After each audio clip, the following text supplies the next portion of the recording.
예수님은 12살 때에 우리가 성경에 보면 처음 유월절을 지키기 위하여 성전에 올라갔던 그런 흔적을 우리가 볼 수가 있습니다.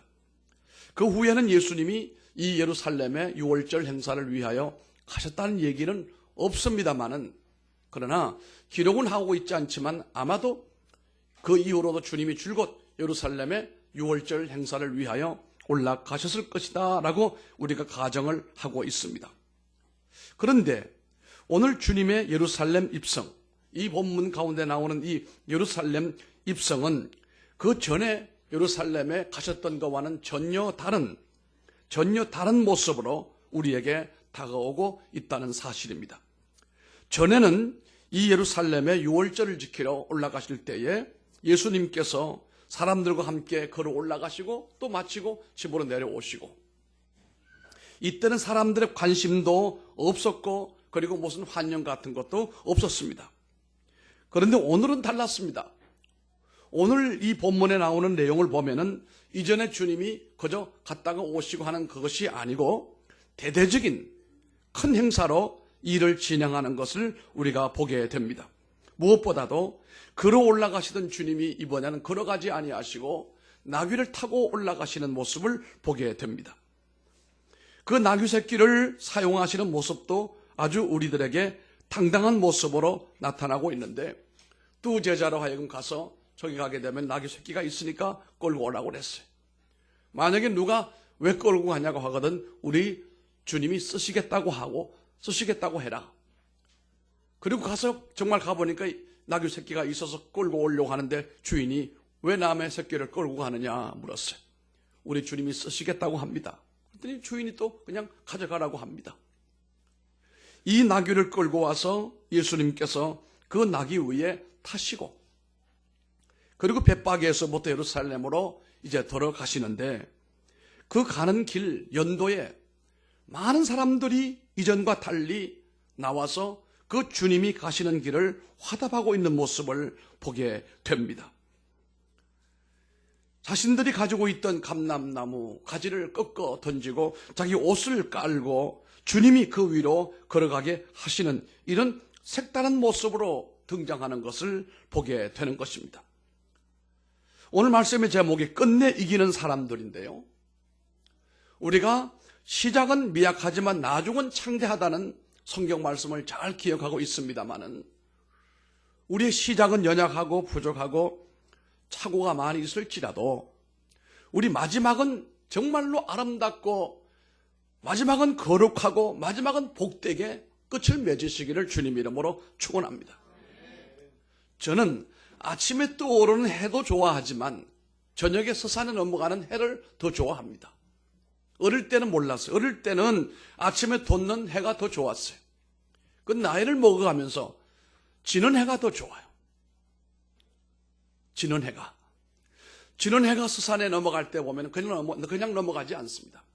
저녁 노을이 주변을 쫙 비춰주게, 주변 그 저녁 노을이 저녁을 주변에 쫙 찬란하게 빛내주고 난 다음에 서산 바다 속으로 넘어가더라 이 말이에요. 예수님께서 이 땅에 오셔서 30년 동안에는 목수일로 고생을 하셨어요. 인간으로 목수를 일을 하셨는데 육신의 아버지인 요셉이 일찍 세상을 떠나지 않습니까? 요셉 육신의 아버지가 하던 일이 목수였어요. 그러니까 그 아들인 예수님이 그 목수 일을 맡아가지고 온 형제들 생계를 유지하면서 수고를 하신 거예요. 예수님은 물론 우리와 같은 속성을 가진 인간은 아니에요. 우리는 죄된 인간이지만 예수님은 죄가 없는, 성령으로 죄가 없는 모습으로 오신 분임에도 불구하고 겸손하게 인간이 짊어져야 할 짐을 주님은 짊어지신 겁니다.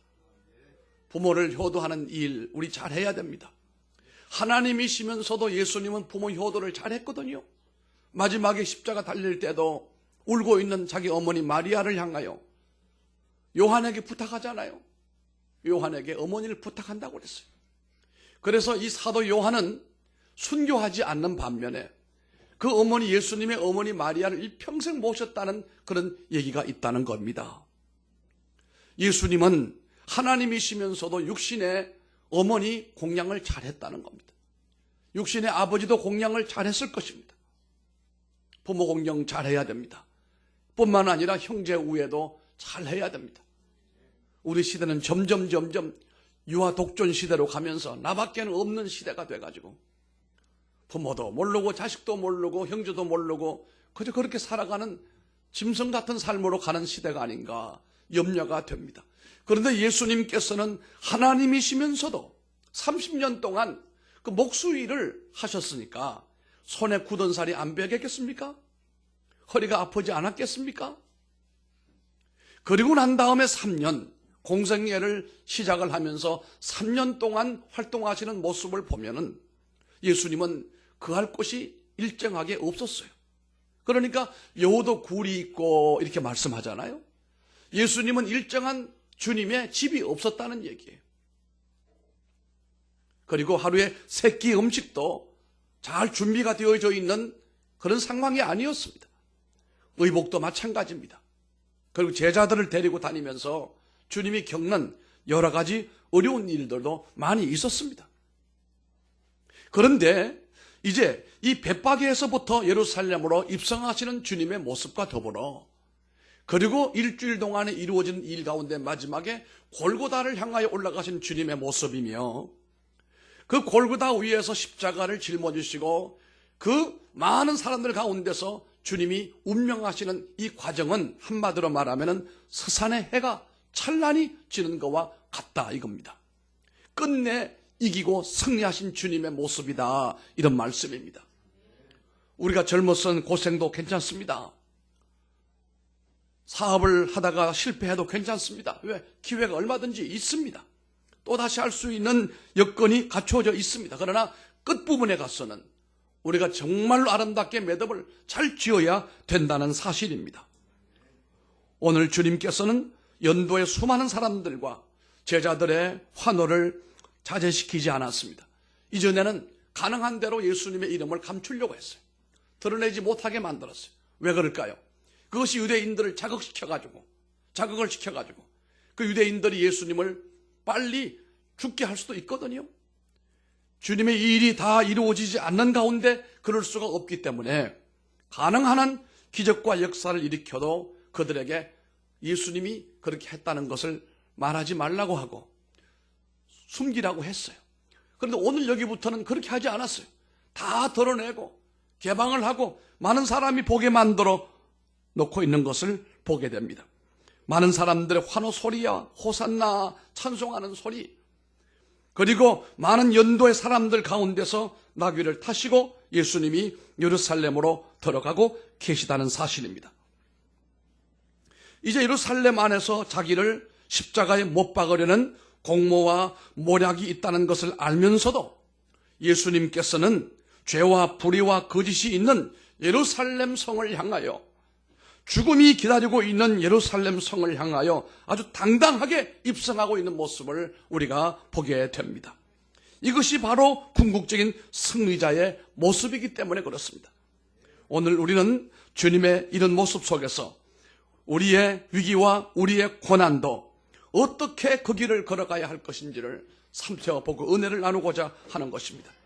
먼저 고난을 적극적으로 대처하는 그런 용기가 우리에게 있기를 바랍니다.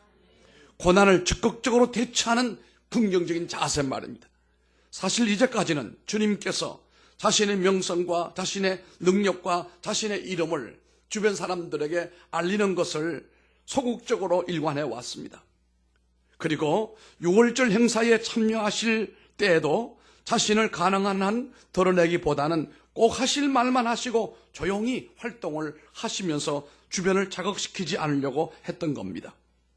그런데 이제는 오늘 이 본문의 말씀 여기 와서는 상황이 다릅니다. 인류의 죄를 속죄하려고 하시는, 구속하시려고 하시는 은총을 베풀기 위하여 당신 몸을 십자가의 못을 받고 그 피로 당신의 백성들을 죄와 사망으로부터 해방을 시키시려고 적극적인 모습으로 주님이 십자가를 향하여 담대하게 나아가는 것이 오늘 본문에 등장하고 있는 것입니다. 우리도 그렇습니다. 어떤 일을 결심을 했을 때에 내 때가 왔을 때는 양보하지 마시길 바랍니다. 뒤로 물러서지 마시길 바랍니다. 기회 놓치면 안 됩니다. 어떤 부자 청년이 예수님께 나왔습니다. 어떻게 하면 내가 영생을 얻을 수 있습니까? 예수님께서 계명을 지키라고 그랬습니다. 그랬더니 청년이 참 묘하게도 선생님, 나는 그 계명을 일찌감치 다 지키고 있습니다. 지금도. 그때 예수님께서 당신 재산을 팔아서 가난한 사람들에게 나누어주고 나를 따라오라. 그리하면 내 제자가 되리라고 그랬어요. 사실 이때 이 부자 청년은 재산 정리를 했어야 되는 거예요. 그렇죠? 여기서 재산 정리를 했더라면 예수님의 제자 가운데 들어가고도 남지요.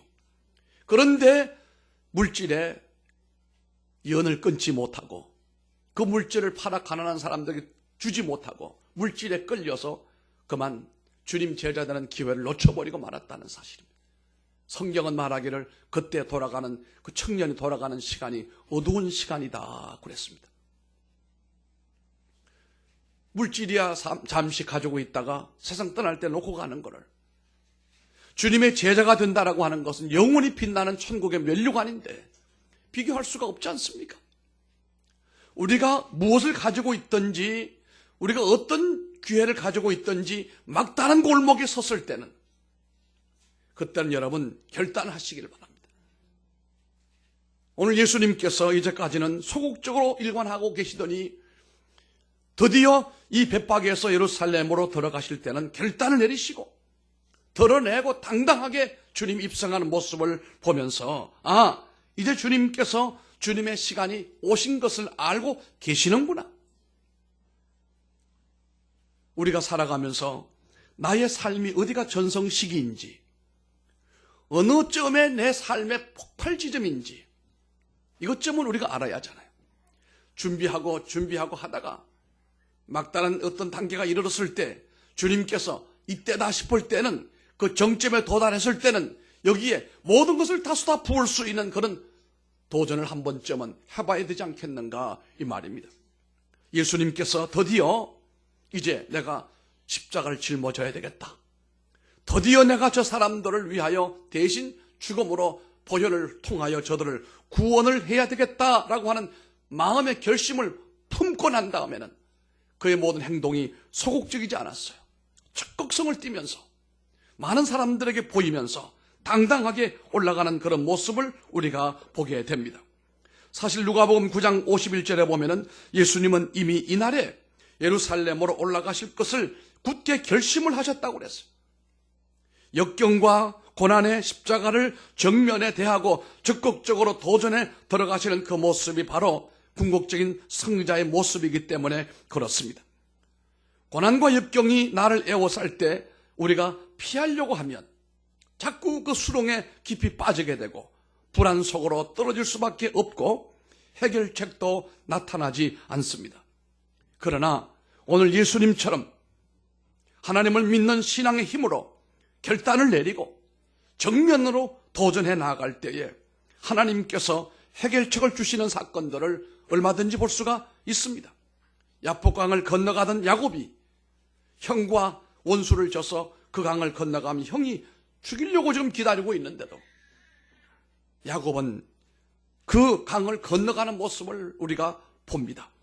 그 강을 건널 때에 하나님께서 그 형 에서 마음에 감동을 주므로 형 에서와 동생 야곱이 화해하는 모습을 우리가 볼 수가 있는 것입니다.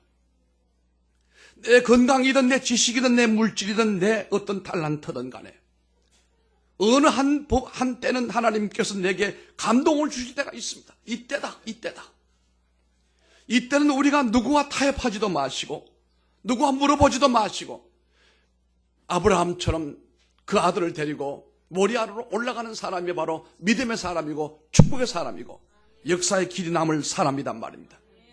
예수님께서 이제까지 숨기며 다니시던 이 모든 일정을 이제는 드러내놓고 당당하게 내가 이 십자가를 지러 올라간다. 이것을 주변 사람들에게 알려주고 있는 모습을 보게 되는 것입니다. 살아있는 사람, 꿈이 있는 사람에게는 고난과 역경도 반드시 따라오게 되어 있습니다. 놀라운 비전이 있는 사람에게 역경이 없는 경우는 하나도 없습니다. 이것을 계속 피하기만 하면 일평생 쫓겨다니는 비참한 사람이 될 수밖에 없습니다. 그러나 그 역경을 향하여 주님이 보여주신 믿음의 용기를 가지고 정면으로 대하여 적극적으로 대처하며 나아가게 되면 주님의 도우심의 역사가 나타날 뿐만 아니라 승리하는 역사가 우리 앞에 다가올 줄로 믿습니다. 누구든지 자신의 십자가를 두려워하지 말고 담대하게 짊어지시기를 바랍니다. 그리고 골고다를 향하여 올라가면서 잠시 고통은 필연적으로 따라올는지 몰라도 결코 주님이 나를 버리지 아니하심을 믿고 나가면 승리자가 된다는 겁니다. 오늘 예수님은 십자가를 짊어지고 이제 골고다로 올라가시기 위하여 이제 예루살렘으로 들어가십니다만 우리도 이 땅을 사는 것은 그냥 사는 것이 아닙니다. 누구든지 나를 따라오려거든 자기를 부인하고 제 십자가를 지고 나를 따라오라고 말씀을 했거든요. 그러므로 우리는 지금 그냥 가는 것이 아니고 우리 덩어리에 우리의 십자가를 짊어지고 따라간다 이 말씀입니다. 십자가가 있는 사람과 십자가가 없는 사람이 있다 이 말입니다. 십자가가 있는 사람은 영생이고 없는 사람은 지옥이라는 것 아니겠습니까? 그리고 십자가가 짊어지고 있는 사람은 도전하고 나갈 때 하나님이 반드시 도와주십니다. 예수님이 십자가에서 죽으시고 난 다음에 사흘 만에 죽음한 애가 어디 있느냐? 사망한 애가 쏘는 것이 어디 있느냐고 하시고 죽음을 멸하시고 부활하시는 모습을 우리들에게 보여주지 않았습니까? 믿음으로 정면 도전하게 되면 그것이 죽는 길이 아니고 사는 길이 될 줄로 믿습니다. 그래서 우리가 주님을 섬기고 나가는 가운데 어느 때가 됐을 때에 주님이 내 마음에 감동을 주실 때는 내 모든 것을 거기에 투자하고 내 모든 것을 거기에 쏟아 부으면서 승리의 계간을 부를 수 있는 우리가 되시기를 주님 이름으로 축원합니다. 이상한 것은 예수님의 십자가에 못자국 난 손을 붙들면 참 놀라운 것은 그때부터 지금까지 하나님이 용기를 주신다는 사실이에요. 예수님의 손은 그냥 손이 아닙니다. 못 박히신 손인데 그 손 우리가 붙잡게 되어지게 되면 내게도 용기가 생긴다 이 말이에요. 좌절감이 물러가고 우리에게 힘이 생기고 용기가 오는 것은 왜일까요? 예수님이 여러분들을 도와주시는 겁니다. 여러분들도 예수님처럼 드러내고 담대하고 믿음으로 이제는 담대하시기를 바랍니다. 숨기지 마시고 이제는 드러내시길 바라고 역경들을 역경들을 두려워하지 말고 담대함으로 불문직진하시기를 바라는 것입니다. 두 번째는 담대하게 자신의 신분을 공개 선언하는 것을 보게 됩니다. 예수님은 이제까지 자신의 신분을 드러낸 적이 거의 없습니다. 그러나 오늘은 아닙니다. 사람들이 종려가지를 흔들면서 그리스도께서 지금 구원하기 위하여 오셨다. 호산나 이 말은 그리스도께서 지금 우리를 구원하러 오신다 이 말이거든요. 메시아가 오신다 이 말입니다. 이 의미가 바로 호산나 만세 사건이거든요. 주님께서 이것을 막지 않았어요. 이들의 노래 소리를 막지 않았단 말입니다. 예수님께서 진정한 왕이심을 백성들에게 도리어 당당히 나타내시기를 원하시는 것입니다. 예수님께서는 이스라엘의 영원한 왕으로서 사단의 세력과 더불어 예루살렘에서 마지막 영전을 치르기를 결심하고 계셨음이 분명한 것입니다. 우리도 큰 위기 앞에서는 자신의 신분과 해야 할 일에 대한 목적을 감추지 말아야 되는 것입니다. 특별히 영적인 문제 앞에서는 더욱더 담대하면서 당당해져야 된다는 사실입니다. 문제 앞에서 도피하거나 도망가지 말고 문제 앞에서 그 해결의 시점을 뒤로 늦추지도 말고 그리고 그렇게 만약에 자꾸 회피하고 늦추게 되면 나는 나약한 모습으로 전락할 수밖에 없어요. 그러나 담대하게 도전하게 되면 하나님께서 힘주시고 능력 주실 뿐만 아니라 우리가 이기는 사람이 된다는 사실입니다. 그러므로 우리도 예수님처럼 십자가를 짊어져야 할 영적 위기가 온다고 한다면 위기 앞에서 우리가 떨지 말고 불안해하지 말고 하나님의 능력을 덧입어야 됩니다. 하나님의 능력을 덧입고 의지하면서 자신이 누구며 나아가야 할 길이 무엇인지를 밝히 알고 그대로 나가게 되면 하나님이 도와주신다는 사실입니다. 궁극적으로 승리자는 누굽니까? 십자가 짊어지는 사람이 궁극적으로는 승리자가 되는 것입니다. 예수님이 궁극적으로 승리자가 되신 것처럼 우리도 십자가 짊어지고 주님을 따라가게 되면 그 사람이 궁극적으로 승리자가 된다는 사실입니다. 그게 바로 하나님의 자녀답게 사는 것이고 은혜로 사는 것입니다.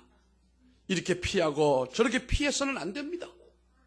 하나님이 내게 생명을 달라 하시면 생명을 내어놓고, 내게 시간을 달라고 하실 때 시간도 내어놓고, 내게 심장을 달라고 한다면 심장도 꺼내줄 수 있는 결단, 내게 물질을 달라고 했을 때에 부자 청년처럼 미련스럽게 하지 말고 내어놓을 수 있는 결단, 이것이 바로 승리의 원동력이 된다는 사실인 것입니다. 마지막으로 평화와 겸손의 자세로 일관하는 모습을 우리가 보게 됩니다. 예수님은 그 백성들에게 두 가지 사실을 극적으로 보여줍니다. 첫 번째는 그분은 의심할 것도 없이 약속된 왕, 백성의 구세주라고 하는 사실이고, 그러나 두 번째, 그는 정복하는 왕으로 오시지 않았다는 사실입니다.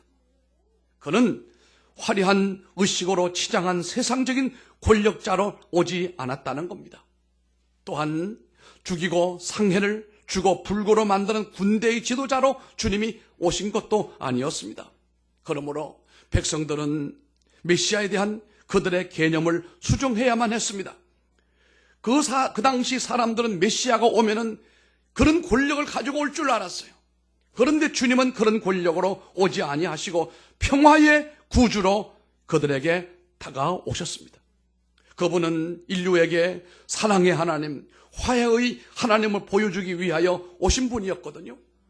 예수님이 나귀를 타시고 입성을 하셨는데 왜 나귀를 타셨는가? 이유가 있습니다. 첫째는 나귀는 평화를 상징하는 동물입니다. 반면에 말이라고 하는 말, horse라고 하는 말은 전쟁을 상징하는 동물이거든요. 그러나 나귀는 평화를 상징하는 짐승입니다. 고대 팔레스타인 사회의 의식 중 하나가 왕이나 고위급의 신하가 평화를 가지고 평화의 도시로 들어갈 때는 그들이 반드시 평화의 상징인 나귀를 타고 들어갔다는 겁니다. 말을 타지 않았다는 겁니다. 그러나 전쟁이 일어나게 되면 장군들은 나귀를 타지 않습니다. 말을 탔다는 겁니다.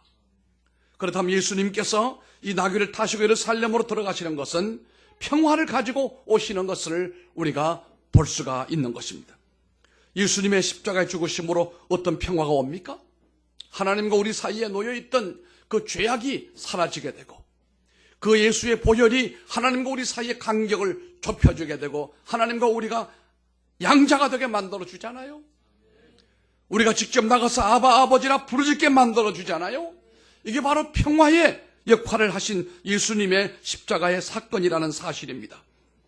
예수님을 모시게 되면 가정에 평화가 와야 됩니다. 부부에도 평화가 와야 됩니다. 그 예수님을 모신 곳에는 평화가 넘쳐나야 된다는 사실입니다. 뿐만 아니라 나귀는 봉사를 상징하는 겁니다. 나귀는 참 부지런한 동물입니다. 고상한 동물이기도 합니다. 인간의 짐을 나르는 데 있어서 가장 편리한 도구가 나귀라고 하는 겁니다. 예수님은 사람들을 섬기기 위하여, 사람들의 짐을 담당하기 위하여 봉사를 상징하는 나귀를 타고 예루살렘으로 입성하는 모습을 우리가 볼 수가 있습니다. 궁극적으로 승리자는 끝까지 평화를 이루어야 하고 봉사하는 생활로 일관해야 된다는 것입니다. 이 두 가지가 모든 인류의 지도자들에게 귀감이 되어야 되고 교회 지도자들에게도 귀감이 되어져야 된다는 사실입니다. 첫째가 뭡니까? 평화를 만들 줄 알아야 된다는 겁니다. 갈등과 분쟁과 싸움을 만들지 말고 평화를 만들 줄 알아야 되고, 뿐만 아니라 봉사하고 섬기는 일을, 남들에게 편리함을 줄 수 있는 이런 길을 가야 된다는 사실입니다. 오늘 예수님은 우리의 죄를 단번에 씻어내기 위하여 예루살렘으로 담대하게 입성하시면서 이제 그 십자가의 고난과 죽음의 길을 작정하시고 가시는 모습을 이제 우리가 보게 되겠습니다마는, 이제 다음 주가 우리 고난주일이고 그리고 부활주일이 옵니다만, 동산의 성도들이 이번 주부터 정말로 기도하면서 주님이 가신 그 길을 우리도 따라가면서 나귀가 되어 평화를 상징하고 봉사를 상징하는 이 두 가지를 가슴에 안고 주님을 쫓게 되면 주님께서 우리에게도 놀라운 역사를 일으켜주시고 우리의 믿음에 복된 아름다운 열매로 하나님께서 화답해 주실 줄로 믿습니다. 기도하겠습니다.